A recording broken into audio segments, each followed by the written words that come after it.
سیدنا ابی ابن کعب کو کسی نے بتایا کہ عبداللہ ابن مسعود کہتے ہیں رضی اللہ تعالیٰ عنہ کہ جو شخص روزانہ آخری پہر جاگے گا تہجد کے وقت تو وہ شب قدر پا لے گا. اب یہ دیکھیں کہ روزانہ جو جاگے گا ظاہر وہ پا ہی لے گا.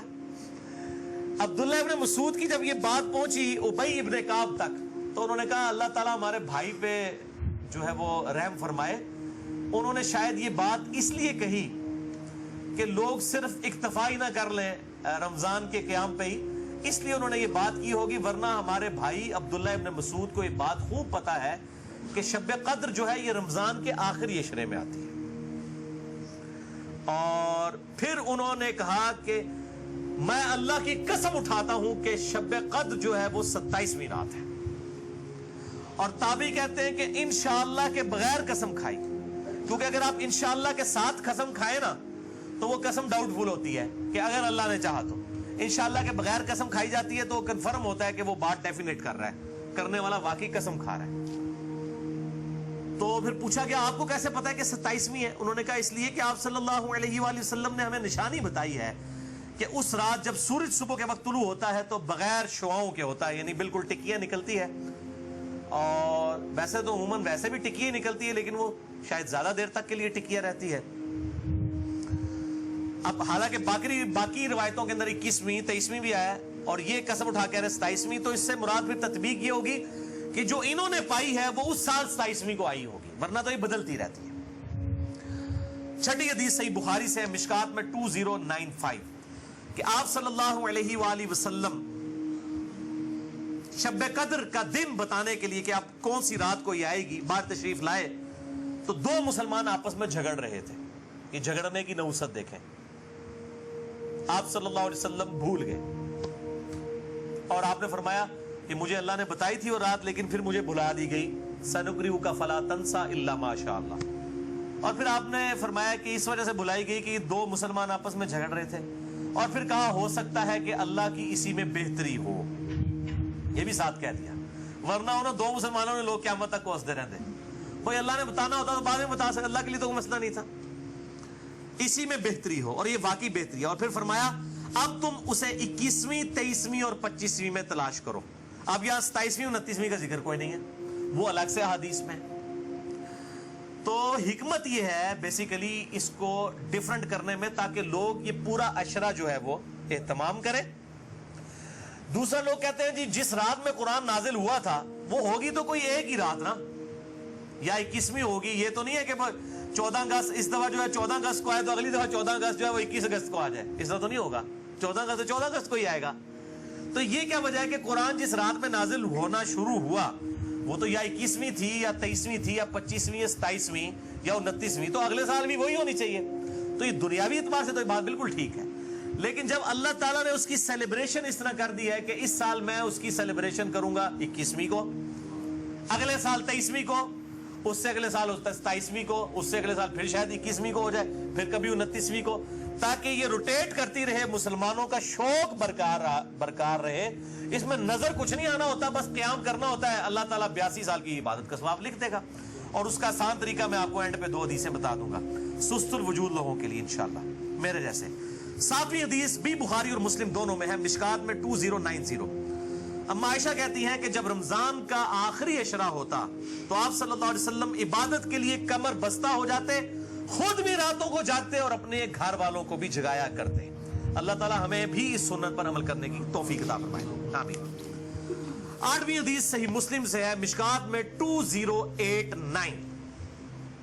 اما عائشہ رضی اللہ تعالیٰ عنہ کہتی ہیں کہ آپ صلی اللہ علیہ وسلم جس قدر رمضان مبارک کے آخری عشرے میں عبادت اور سخاوت والا معاملہ کرتے تھے پورا سال کبھی ایسا نہیں کرتے تھے, اس آخری عشرے میں خصوصاً.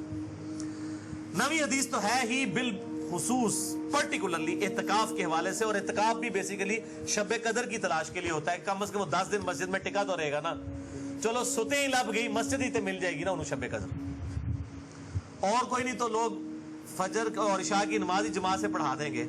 خراٹے لے رہے ہوں تو اعتکاف والوں کی تو ویسے ہی شامت آئی ہوتی ہے بیچاروں کی, اعتکاف والوں کو تو رات کو بھی نہیں سونے دیتے, اور درس بھی مجبوراً بیچارے اعتکاف والوں کو ہی سننا پڑتا ہے. تو بخاری اور مسلم میں حدیث ہے مشکات میں 2097 اما عائشہ رضی اللہ تعالیٰ عنہ کہتی ہیں کہ آپ صلی اللہ علیہ وسلم رمضان کے آخری عشرے کا اعتکاف فرمایا کرتے تھے یہاں تک کہ آپ کی وفات ہو گئی. ہر سال اعتکاف کرتے تھے آپ صلی اللہ علیہ وآلہ وسلم. یہ سنت موقدہ کفایہ ہے, چند لوگ کر لیں تو باقیوں کی طرف سے ادا ہو جائے گی. اور پھر آپ صلی اللہ علیہ وسلم کی وفات کے بعد آپ کی بیویاں بھی مسجد نبوی میں اعتکاف کیا کرتی تھی. لیکن اسی کانٹیکسٹ میں بخاری مسلم میں حدیث ہے, ایک دفعہ آپ صلی اللہ علیہ وآلہ وسلم نے جو ہے وہ مسجد نبوی میں اعتکاف کے لیے خیمہ لگایا. کسی ایک بیوی نے آ کے خیمہ لگایا, پھر دوسری نے بھی وہ سوگن والا سلسلہ کرتے کرتے کئی خیمے لگے. آپ نے ساروں کے کھڑوا کے اپنا بھی کھڑوا دیا. اس سال آپ نے اعتکاف ہی نہیں کیا. پھر آپ نے اگلے سال صحیح بخاری میں آتا ہے 20 دن کا اعتکاف کیا, اور وہ آپ کا آخری سال تھا. تو آپ نے اعتکاف ہی نہیں کیا کہ یہ یعنی اللہ کی رضا کی خاطر اعتکاف کیا جائے, نہ کہ میری وجہ سے کہ میرے ساتھ ایک بیوی اعتکاف بیٹھی ہے پھر دوسری بھی, سب کے خیمے. اس سے یہ بات پتہ چلی کہ مسجد نبوی میں اعتکاف عورتیں کیا کرتی تھی, اور مسجد میں اعتکاف آج بھی مسجد نبوی میں اور بیت اللہ شریف میں اعتکاف ہوتا ہے. بل اس حوالے سے میرا موقف تھوڑا اب لینیٹ ہو چکا ہے. اب جو پرفتن دور ہے جس کے اندر یہ موبائل کیمرے اور ویڈیوز اور سیکیورٹی تقریباً ختم ہو چکی ہے مسجدوں کی, اس صورتحال میں اگر عورتیں گھروں میں اعتکاف کر لیں تو اجتہاداً اس میں بھی کوئی حرج نہیں ہے, کیونکہ مسجدیں جو ہے آج کل عورتوں کے اعتکاف کے اعتبار سے خطرے سے خالی نہیں ہے. جیسا کہ یہ موبائل فون ہے, اور لوگوں کی اگلے دن بھی اخبار میں خبر آئی تھی, وہ تصویر کسی کی چڑھا دی, اس طریقے سے اس عورت نے خودکشی کر لی. اس قسم کے واقعات ہوتے ہیں. لہٰذا اس میں میرا خیال ہے اہل حدیث جو سختی کرتے ہیں وہ نہیں کرنی چاہیے. حنفیوں کا موقف مجھے مضبوط لگتا ہے, خصوصاً اس دور کے اعتبار سے. میں حرام نہیں کہہ رہا, مسجد میں بیٹھنا بہتر ہے, مسجد نبوی شریف میں جہاں پہ سیکیورٹی ہے بیٹھے, لیکن ہمارے ملک کے اندر میں نہیں سمجھتا کہ سوائے چند ایک جگہوں کے اس طرح کی سیکیورٹی اویلیبل ہو. جہاں پہ ہو ضرور کریں. لیکن عورت نفلی روزہ اور اعتکاف اپنے خاوند کی مرضی کے بغیر نہیں کر سکتی, ذرا یہ ذہن میں رکھیے گا. 10ویں حدیث جامعہ ترمذی میں ہے, سنن ابی داؤد میں ہے, سنن ابن ماجہ میں. مشکات میں 2102 انس ابن مالک کا بیان ہے کہ آپ صلی اللہ علیہ وسلم رمضان کے آخری 10 دن میں اعتکاف فرمایا کرتے تھے, لیکن ایک سال نہ کر سکے تو اگلے سال 20 دن کا اعتکاف فرمایا. وہ ایک سال وہ بیویوں کی وجہ سے ہی نہیں کیا. اور صحیح بخاری میں 2099 نمبر حدیث ہے کہ جس سال آپ کی وفات ہوئی یہ 20 دن والا اعتکاف آپ صلی اللہ علیہ وآلہ وسلم نے اس سال کیا تھا جس سال آپ کی وفات ہوئی. اور اس بخاری کی حدیث میں الفاظ ہیں کہ اس سال پھر جبرائیل علیہ السلام کے ساتھ 2 دفعہ دورہ قرآن کیا. اور بخاری مسلم میں آتا ہے نا, جو سیدہ فاطمہ کے کان میں ایک بات کہی تھی کہ اس سال میرے ساتھ 2 دفعہ دورہ کیا جبریل نے, مجھے لگتا ہے کہ میری موت کا وقت قریب آ چکا ہے. تو وہ رو پڑی, اور پھر ایک اور بات کہی کہ تم جنتی عورتوں کی سردار ہو, تو وہ مسکرا پڑی. تو آپ صلی اللہ علیہ وآلہ وسلم کے ساتھ اس آخری اعتکاف میں 2 دفعہ دورہ قرآن حضرت جبرائیل نے کیا. الحمدللہ. یہ تلک عشرۃ کاملہ 10 پوری ہوئی. اب آخری 2 حدیثیں شارٹ کٹ گفٹ کے طور پر شب قدر کا آسان قیام پانے کے لیے. پہلی حدیث صحیح مسلم سے ہے 1491 اور مشکات میں بھی ہے 630. سیدنا عثمان ابن عفان رضی اللہ تعالیٰ عنہ علیہ السلام کہتے ہیں کہ نبی صلی اللہ علیہ وآلہ وسلم نے فرمایا, جس شخص نے عشاء کی نماز جماعت سے پڑھ لی گویا اس نے آدھی رات کا قیام کیا, اور پھر جس نے فجر کی نماز بھی جماعت سے پڑھ لی گویا اس نے پوری رات کا قیام کیا. اللہ اکبر کبیرہ والحمدللہ کثیرہ وسبحان اللہ بکرۃ واصیلہ. اور یار ایسے کر سکتے ہیں نا کہ رمضان کے آخری عشرے میں پورے عشرے کر لو تو جفت آگدہ بھی رولا بن جاتا ہے چاند دی وجہ نہ. پورا رمضان ہی اہتمام کریں, پورا سال ہی اہتمام کریں, فجر اور عشاء جماعت کے ساتھ, اور کوئی رکعت فوت نہ ہو. اگر ایک رکعت بھی فوت ہوگی تو وہ پاکستانی انڈیا بنگلہ دیش والی جماعت ہے. اللہ کے حضور وہ جماعت نہیں لکھی جاتی. جماعت اسی صورت میں ہے کہ آپ کی 4 کی 4 رکعتیں امام کے ساتھ ہو, سلام امام کے ساتھ آپ پھیریں گے. تو یعنی امام کے رکوع میں جانے سے پہلے آپ قیام کی حالت میں اس کے ساتھ مل جائیں سورہ فاتحہ پڑھ کے, تو آپ کو وہ 4 رکعتیں ملیں گی, اور فجر کی 2 رکعتیں اس صورت میں. تو عشاء کی نماز آدھا قیام اور فجر کی بھی, اور رمضان میں تو ویسے ہی اٹھنا ہوتا ہے, بڑا آسان ہے الحمدللہ. دوسری حدیث جامعہ ترمذی میں ہے 806, سنن ابن ماجہ میں 1327, ترمذی میں 806. یہ واحد حدیث ہے آج کے پورے لیکچر میں جو مشکات میں موجود نہیں ہے. میں نے ترمذی اور ابن ماجہ کا نمبر بتا دیا. ابو ذر غفاری رضی اللہ تعالیٰ عنہ کہتے ہیں کہ نبی صلی اللہ علیہ وسلم نے فرمایا جو شخص امام کے ساتھ قیام اللیل کر لے رمضان میں یہاں تک کہ امام سلام پھیر کر فارغ ہو جائے یعنی تراویح پڑھانے کے بعد تو اسے پوری رات کے قیام کا ثواب ملے گا.